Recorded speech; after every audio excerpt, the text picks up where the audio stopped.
Hi, my friends. Today I'm going to read you the story of the Gingerbread Baby. So far, we've read the Gingerbread Man, the Gingerbread Boy, the Gingerbread Bear, and the Gingerbread Cowboy. So today, we're going to listen to the Gingerbread Baby. It was cold outside. It was warm inside. A fine day for gingerbread, Maddie thought. Maddie's mother put the big blue bowl on the table and lit the stove. Maddie took down a worn-looking cookbook with old-fashioned writing on the cover. He opened it up to the page that said, Gingerbread Boy.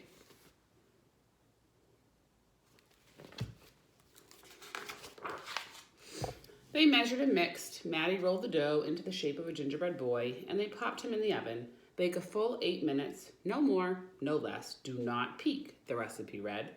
Maddie listened to the clock. Tick, tock, tick.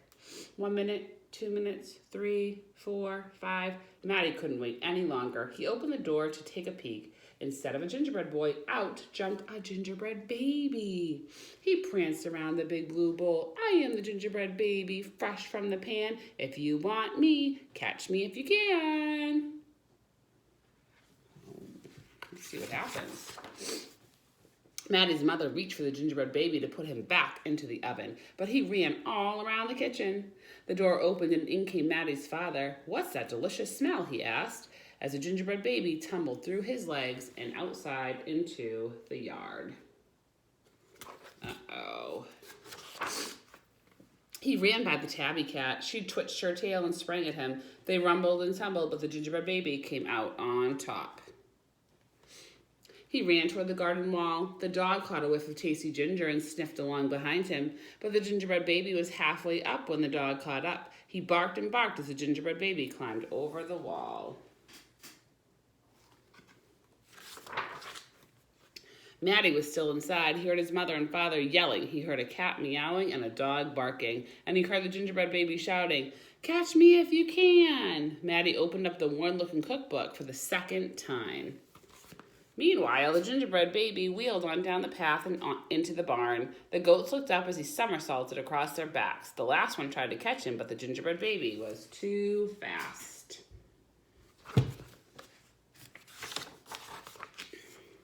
Martha and Madeline were standing by the well when the gingerbread baby stopped to take a drink. They looked at each other and winked. Martha started to talk to him while Madeline tiptoed up behind him with the bucket, but they couldn't fool that gingerbread baby. Meanwhile, see what Maddie's doing? He's baking something. He took a braid from Martha and a braid from Madeline and tied them in a knot and ran down the road. Oh no, look what he did to them. Back in the house, Maddie stirred, mixed, and rolled the dough. He shaped it, put it in a pan, and into the oven. Tick, tock, tick. 8 long minutes. This time he didn't peek. I will catch him if I can, Maddie said to himself. Think Maddie will catch him? Let's see. As he was bouncing along, the gingerbread baby saw a farm wagon just ahead. He jumped in and settled down for the ride next to the mama pig. The smell of gingerbread was too much for her. She tossed him high in the air, closed her eyes, and opened her mouth. But the gingerbread baby twisted in the air and came down hard on her porky snout. Oh no, poor pig. I am the gingerbread baby, too quick for the mother and the father, too fast for the cat, the dog, the goats, too clever for Martha and Madeline, too smart for the mama pig. Who's left? Catch me if you can. I don't know. Are they going to catch him? Feeling smug. That means he's feeling proud of himself. Like he knows he got away from everyone, so he's feeling a little like boastful and braggy. Feeling smug, the gingerbread baby strolled along by himself until he came to a bridge that crossed over to the village. Just as he got to the middle, he heard running feet behind him and saw a crowd of villagers ahead of him. The gingerbread baby was trapped. He jumped up onto the railing, backflipped through the air, and landed on a chunk of ice floating down the river. So they're all after him. Think they're going to catch him? I don't know. We'll see. The ice bobbed along with the gingerbread baby dancing on top and singing in a loud voice, "Look at me, what do you see? The best gingerbread baby ever!" until his feet got cold and he jumped ashore. Who was that watching him from the tree? It was the fox. He crept up behind the gingerbread baby, ready to eat him up. But the fox couldn't help himself, and he licked his chops. Smack, smack. The gingerbread baby heard him and ran as fast as he could. Oh, do you think the gingerbread baby's going to get away from the fox? I hope so. Just when the fox was catching up, the gingerbread baby saw the milk and cheese man with his can of milk. The perfect hiding place, he thought. He lifted the lid and lowered himself inside. He was so pleased that he sang the top of his gingerbread voice. Ha, ha, he, you'll never find me. I'm the gingerbread baby. Catch me if you can. The milk and the cheese man heard the gingerbread baby's voice. Who is meddling with my milk? He shouted and lifted the lid. But the gingerbread baby was ready. He jumped up and tweaked his nose. Tweaked means like pinched. That gingerbread baby tying the girl's braids together and pinching the milkman's nose. Oh, that's not very nice. Oh, now they're all running after him.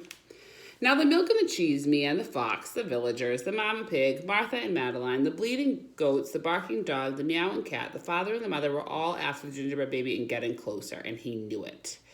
The brash baby was not as peppy and proud as he had been. He sniffed a familiar smell and followed his nose into the woods.